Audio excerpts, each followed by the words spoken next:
Wally George here with Hot Seat Highlights. Glad to see you.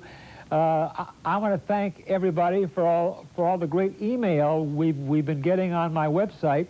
And speaking of my website, you can get to me any time by just punching up wallygeorge.com, and you'll see my website, my comments, some pictures, some early pictures of when I was a young kid on the air, and some comments, and then you can email me.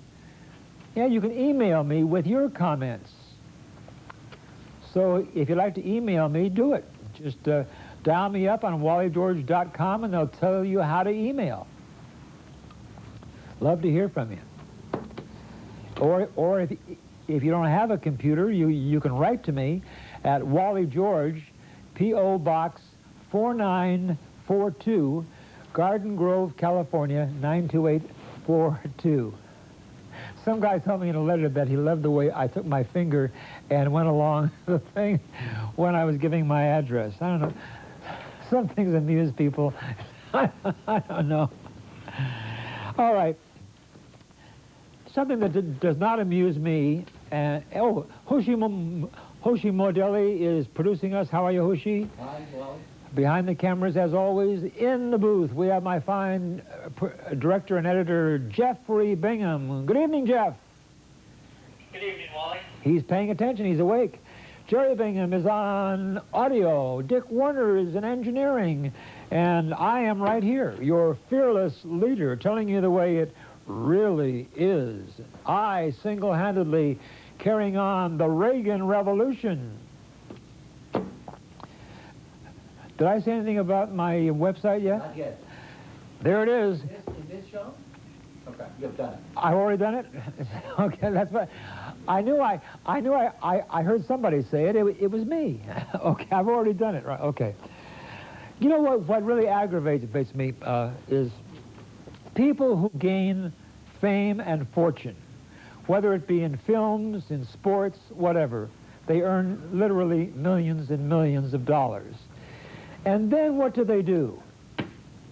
Do they do some good for humanity? Do they take some of that money and help people in some way, or give to some kind of charity?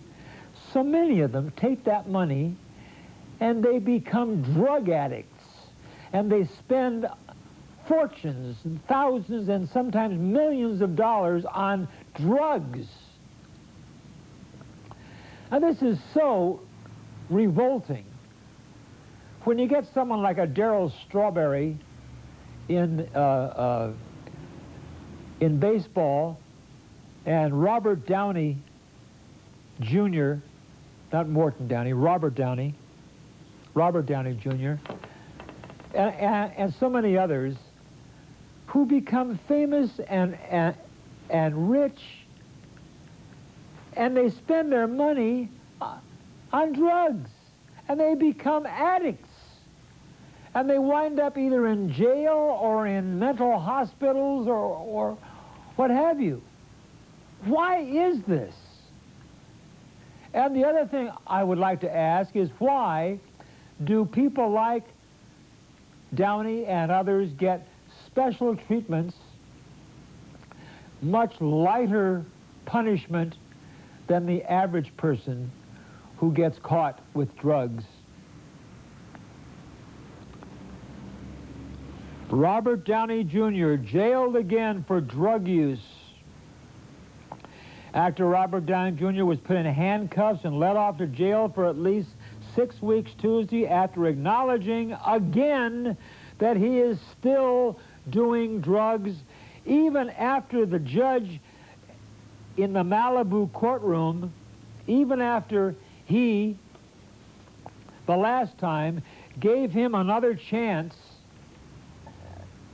he went right back to it again. These people do not deserve the acclaim that they have from their fans. They do not deserve the fame. They do not deserve the kind of money that they earn when they do this to their lives. It's pitiful, it's disgusting, and despicable. People who become famous and wealthy should be so grateful. And yes, they should realize that they are, to many, many of their fans, role models. Role models. I'll never forget, I believe it was not Magic Johnson, Jack Nicholson, I believe, was one of the people who said, I don't owe anything to my fans but a good performance. No. When you become a public figure and you earn millions and millions of dollars every time you make a film, you owe a lot more to your fans. They're the ones who buy the tickets. They're the ones who help you to buy those mansions in Beverly Hills and Malibu. They're the ones who buy you those new cars. They're the ones who put those millions of dollars in your bank accounts. And you, in return, should be a proper role model to your fans. It just sickens me when I keep reading this about star after star after star, sports personality after sports personality, athlete after athlete on drugs. Pitiful. Pitiful. Going to take a little break now, and then we'll come right back with highlights from the past 17 years of my hot seat show. Stay right where you are.